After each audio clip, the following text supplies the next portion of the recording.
ಸತ್ಯಂ ಮಾತಾ ಪಿತಾ ಜ್ಞಾನಂ ಧರ್ಮೋ ಭ್ರಾತಾ ದಯಾ ಸಖಾ ಶಾಂತಿಃ ಪತ್ನಿ ಕ್ಷಮಾ ಪುತ್ರಃ ಷಡೇತೆ ಮಮ ಬಾಂಧವಾಃ. ಸತ್ಯಂ ಮಾತಾ, ಸತ್ಯವೆಂಬುದು ತಾಯಿಯ ಸ್ಥಾನದಲ್ಲಿದೆ. ಹೇಗೆ ತಾಯಿಯನ್ನ ಇಡೀ ಜಗತ್ತಿನಲ್ಲಿ ಶ್ರೇಷ್ಠ ವ್ಯಕ್ತಿಯನ್ನಾಗಿ ಪರಿಗಣಿಸಿದ್ದೇವೆಯೋ ಹಾಗೆಯೇ ಸತ್ಯವನ್ನು ಕೂಡ ಅದೇ ಸ್ಥಾನದಲ್ಲಿಟ್ಟು ಪೂಜಿಸ್ತಾರೆ. ಸ್ವಾಮಿ ವಿವೇಕಾನಂದರು ಹೇಳುವಂತೆ ಸತ್ಯಕ್ಕೆ ಸಾವಿಲ್ಲ ಅಂತ. ಇಂದೋ ನಾಳೆಯೋ ಅದು ಬೆಳಕಿಗೆ ಬರಲೇಬೇಕು, ಮೊಳಗಲೇಬೇಕು, ಬೆಳಗಲೇಬೇಕು ಅಂತ ಸ್ವಾಮಿ ವಿವೇಕಾನಂದರು ಹೇಳ್ತಾರೆ. ಸುಳ್ಳಿನ ಅಧಿಕಾರದಲ್ಲಿ ಕೆಲವಷ್ಟು ದಿನ ಮಣ್ಣಿನಲ್ಲಿ ಹೂತಿಕೊಂಡಿರುವಂತಹ ಸತ್ಯವು, ಸತ್ಯದ ಅಧಿಕಾರವು, ಸುಳ್ಳಿನ ಅಧಿಕಾರವು ಹೋದ ಮೇಲೆ ಸತ್ಯವು ಅದು ಬೆಳಕಿಗೆ ಬಂದೇ ಬರುತ್ತೆ, ಮೊಳಗುತ್ತೆ ಅಂತ ಹೇಳ್ತಾ ಇದ್ದಾರೆ ಸ್ವಾಮಿ ವಿವೇಕಾನಂದ. ಹಾಗೆ ಅಂತಹ ತಾಯಿ ಸ್ಥಾನವನ್ನ ನಮ್ಮ ಭಾರತೀಯ ಸಂಸ್ಕೃತಿ, ಹಿಂದೂ ಸಂಸ್ಕೃತಿ, ಸನಾತನ ಪರಂಪರೆ ತಾಯಿಯ ಸ್ಥಾನವನ್ನ ಸತ್ಯಕ್ಕೆ ನೀಡಿದ್ದು ಶ್ಲಾಘನೀಯವಾಗಿದೆ. ಸತ್ಯಕ್ಕೆ ಸಮತಪವಿಲ್ಲ, ಸುಳ್ಳಿನಂತ ಪಾಪ. ಸತ್ಯಕ್ಕೆ ಸಮತಪವಿಲ್ಲ, ಸುಳ್ಳಿನಂತ ಪಾಪ. ಯಾರ ಹೃದಯದಲ್ಲಿ ಸತ್ಯವಿಹುದೋ, ಯಾರ ಹೃದಯದಲ್ಲಿ ಸತ್ಯವಿಹುದೋ ದೇವರು ಇಹನಲ್ಲಿ. ಕಬೀರ ದೇವರು ಇಹನಲ್ಲಿ ಅಂತ ಕಬೀರದಾಸರು ಹೇಳ್ತಾರೆ. ಒಮ್ಮೆ ಒಬ್ಬ ಭಕ್ತ ದೇವರ ಹತ್ರ ಹೋಗಿ ಕೇಳ್ತಾನೆ, ದೇವರೇ, ನೀನು ಯಾಕೆ ನನಗೆ ಪ್ರತ್ಯಕ್ಷವಾಗ್ತಾ ಇಲ್ಲ, ಯಾಕೆ ನನಗೆ ವಿದ್ಯೆಯನ್ನ ನೀಡ್ತಾ ಇಲ್ಲ ಅಂತ ಕೇಳಿದಾಗ ದೇವರ ಉತ್ತರವನ್ನ ಕೊಡ್ತಾನೆ. ನೋಡಪ್ಪ ಭಕ್ತ, ನೀನು ಎಷ್ಟೇ ನನ್ನ ಭಕ್ತಿಯಿಂದ ಪೂಜಿಸಬಹುದು, ಆದರೆ ನೀನು ಸತ್ಯಕ್ಕಿಂತ ಸುಳ್ಳನ್ನೇ ಜಾಸ್ತಿ ಆಡ್ತೀಯ. ಅದಕ್ಕೆ ನಿನ್ನ ಹೃದಯದಲ್ಲಿ ನಾನು ನೆಲೆಸೋದಿಲ್ಲ ಅಂತ ಹೇಳ್ತಾರೆ. ಅದಕ್ಕೆ ಕಬೀರರು ಬರೆದಿರೋದು, ಯಾರ ಹೃದಯದಲ್ಲಿ ಸತ್ಯವಿಹುದೋ ದೇವರು ನೆಲೆಸಿಹನಯ್ಯ ಅಂತ ಹೇಳ್ತಾರೆ. ಒಂದು ತಕ್ಕಡಿಯಲ್ಲಿ ಒಂದು ಸತ್ಯವನ್ನ ಇಟ್ಟು ಇನ್ನೊಂದು ತಕ್ಕಡಿಯಲ್ಲಿ 1000 ಸುಳ್ಳುಗಳನ್ನ ಇಟ್ಟರೆ ಒಂದು ಸತ್ಯವೇ ತೂಗುತ್ತೆ. ಅಷ್ಟು ಭಾರ ಇರುತ್ತೆ ನಮ್ಮ ಸತ್ಯ. ಸತ್ಯ ಎಂದಿಗೂ ಕೂಡ ಸಾಯೋದಿಲ್ಲ. ಈ ಸತ್ಯವನ್ನೇ ಹೇಳಬೇಕು ಅಂತ ನಮ್ಮ ಭಾರತ ಸಂಸ್ಕೃತಿ ಕಥೆಯನ್ನ ಹೇಳುವುದರ ಮೂಲಕ ನಮಗೆ ಮಾರ್ಗದರ್ಶಿಸುತ್ತೆ. ನಮ್ಮೆಲ್ಲರಿಗೂ ತಿಳಿದಂತೆ ಪುಣ್ಯಕೋಟಿಯ ಕಥೆ. ಪುಣ್ಯಕೋಟಿಯು ಹುಲಿಯನ್ನು ಎದುರಾಗುತ್ತೆ. ಹುಲಿ ಹೇಳುತ್ತೆ, ನಾನು ನಿನ್ನನ್ನ ತಿಂತೇನೆ, ಮಾಂಸ ಖಂಡಗಳನ್ನ ತಿಂತೇನೆ ಅಂತ. ಆಗ ಪುಣ್ಯಕೋಟಿ ಹೇಳುತ್ತೆ, ನನ್ನ ಕರುವಿಗೆ ಹಾಲನ್ನ ಕುಡಿಸಿ ಬರ್ತೇನೆ, ನಂತರ ನೀನು ನನ್ನನ್ನ ಸೇವಿಸಬಹುದು ಅಂತ ಹೇಳು. ಹುಲಿ ನಂಬೋದಿಲ್ಲ, ನೀನು ಸುಳ್ಳನ್ನೇ ಹೇಳ್ತೀಯಾ ಅಂತ ಹೇಳಿದಾಗ ಇಲ್ಲ ಅಂತ ಹೇಳಿ ಕರುವಿನ ಹತ್ತಿರ ಹೋಗಿ ಹಾಲನ್ನ ಕುಡಿಸಿ ಮರಳಿ ಬಂದು ಪುಣ್ಯಕೋಟಿಯು ಆ ಹುಲಿಯ ಮುಂದೆ ಬಂದು ನಿಂತ್ಕೊಂಡಿದೆ. ತನ್ನ ಮಾತಿಗೆ ಆ ಪುಣ್ಯಕೋಟಿ ತಪ್ಪೋದಿಲ್ಲ, ಇದೇ ಸತ್ಯ ಅಂತ ಹೇಳ್ತಾರೆ.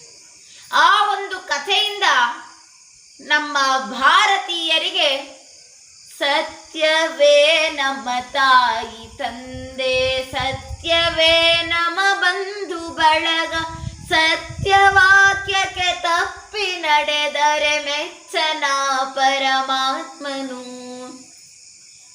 ಎಂಬ ಸಂದೇಶವನ್ನ ಈ ಪುಣ್ಯಕೋಟಿಯು ನೀಡುತ್ತೆ.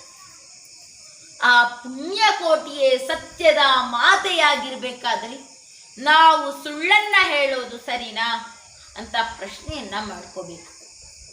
ಇನ್ನು ನಮ್ಮ ಭಾರತ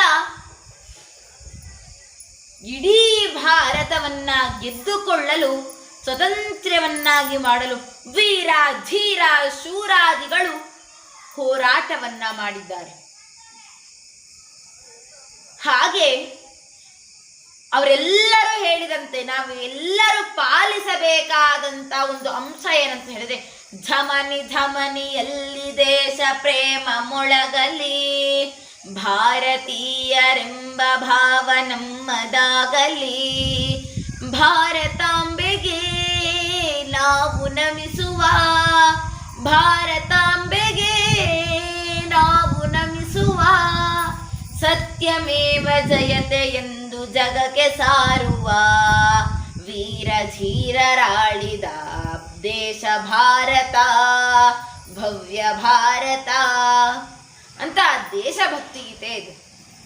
ಸತ್ಯಮೇವ ಜಯತೆ ಎಂದು ಜಗಕ್ಕೆ ನಾವು ಸಾರಬೇಕು. ಸಾರುವ ಮೊದಲು ನಾವು ಅದನ್ನ ಅಳವಡಿಸ್ಕೊಳ್ಬೇಕು. ಯಾವಾಗ ನಾವು 100% ಅಳವಡಿಸಿಕೊಂಡು ಬೇರೆಯವರಿಗೆ ಬೋಧಿಸ್ತೇವೋ ಆಗ ಮಾತ್ರ ಎಲ್ಲರೂ ಕೂಡ ಸತ್ಯಮೇವ ಜಯತೆ ಎಂದು ಬಾಳ್ತಾರೆ. ಅದಕ್ಕೆ ನಾವು ಉದಾಹರಣೆಯಾಗಿ ನಿಲ್ಲಬೇಕು. ಒಂದು ಊರಿನಲ್ಲಿ ಬಂಡಲ್ ಬಿಂದಪ್ಪ ಅಂತ ಹೇಳ್ತಾರೆ.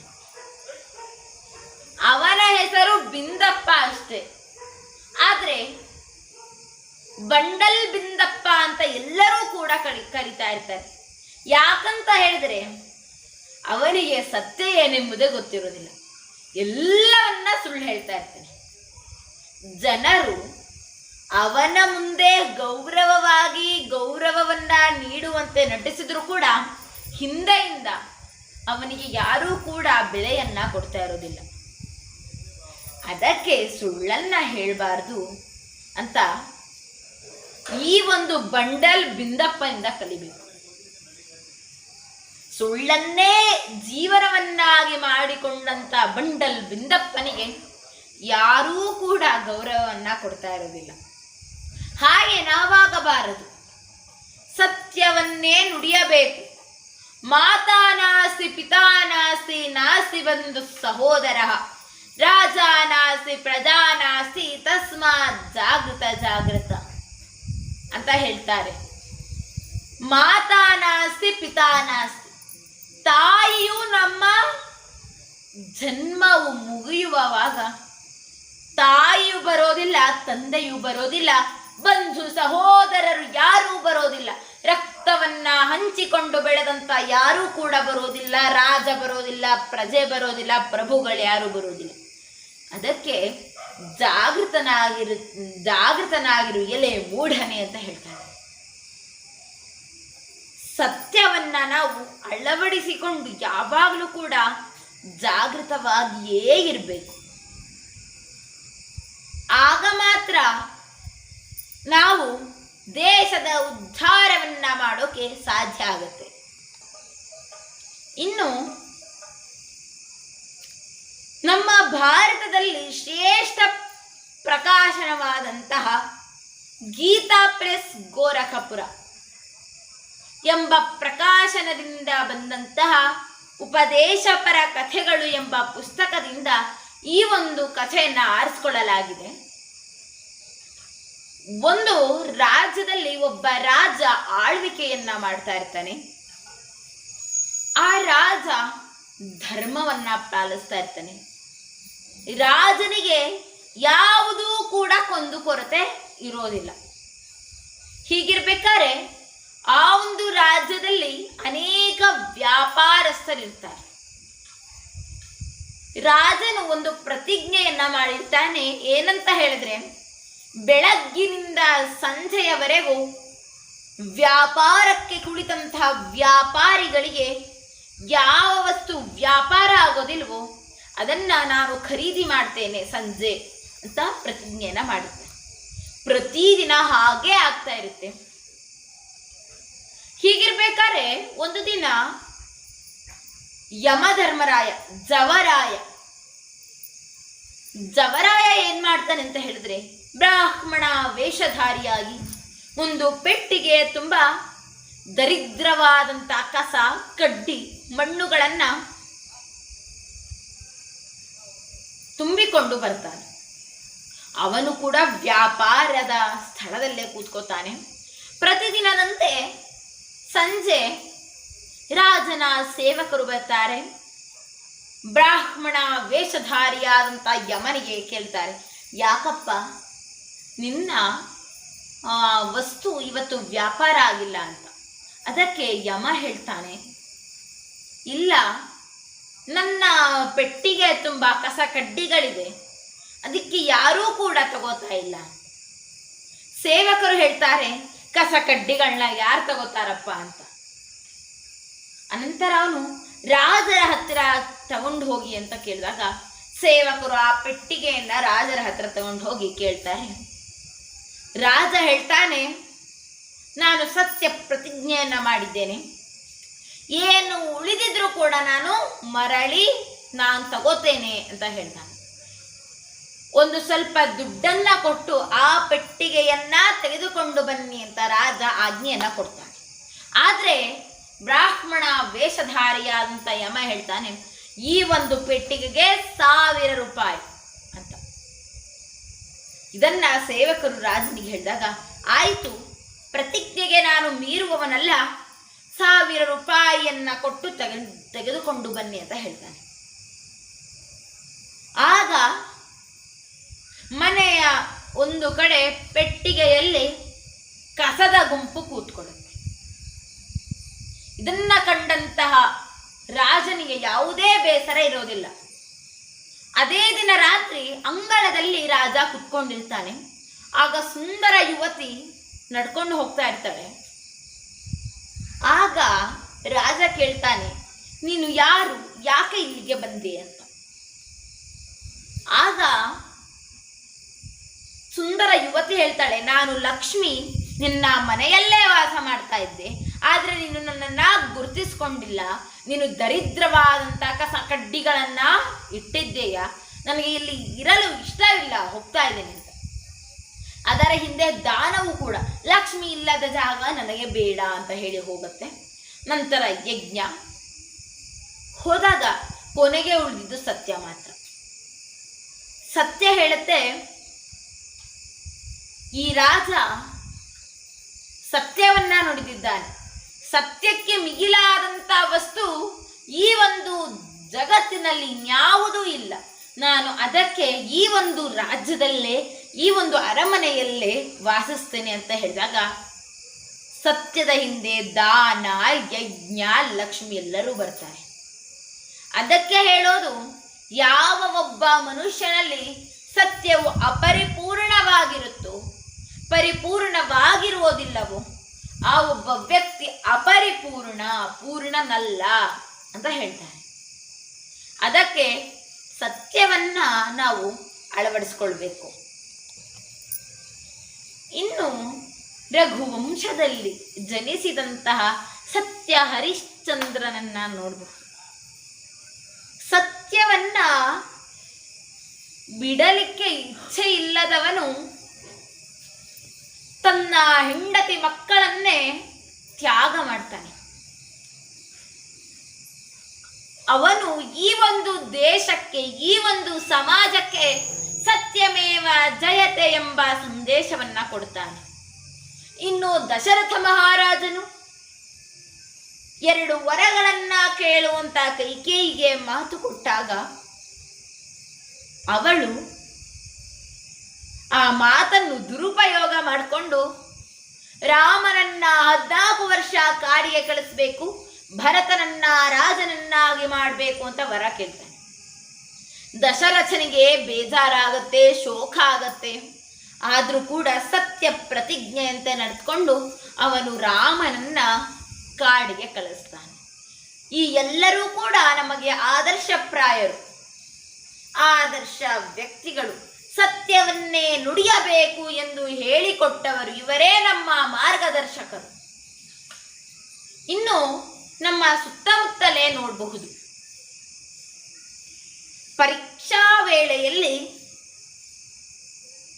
ನಕಲನ್ನ ಮಾಡ್ತಾರೆ. ನಕಲನ್ನ ಮಾಡಿದ್ದೀಯಾ ಅಂತ ಕೇಳಿದ್ರೆ ಇಲ್ಲ ಅಂತ ಉತ್ತರ ಕೊಡ್ತಾರೆ. ಆದರೆ ಆ ಒಂದು ಸಮಯದಲ್ಲಿ ಇಲ್ಲ ಎನ್ನುವ ಸುಳ್ಳು ಗೆದ್ದು 95% ಬರಬಹುದು. ದಿನ ಕಳೆದಂತೆ ಸತ್ಯ ಬಯಲಾಗ್ಲೇಬೇಕು. ಯಾಕಂತ ಹೇಳಿದ್ರೆ ಸತ್ಯಕ್ಕೆ ಸಾವಿಲ್ಲ ಅಂತ ಹೇಳ್ತಾರೆ. ಕೊನೆಗೆ ಆ ಮಗುವಿಗೆ 20% ಬರೋದು ಕೂಡ ಕಷ್ಟ ಆಗುತ್ತೆ. ಸತ್ಯದಿಂದ ಮೊದಲು 20% ಅಷ್ಟೇ ತಗೊಂಡು ಬಯಸ್ಕೊಂಡು ಶಿಕ್ಷೆಯನ್ನ ತಗೊಂಡು ಕಲಿತರೂ ಕೂಡ ಮುಂದೊಂದು ದಿನ ಆ ವ್ಯಕ್ತಿ 95% ತಗೊಳ್ತಾನೆ.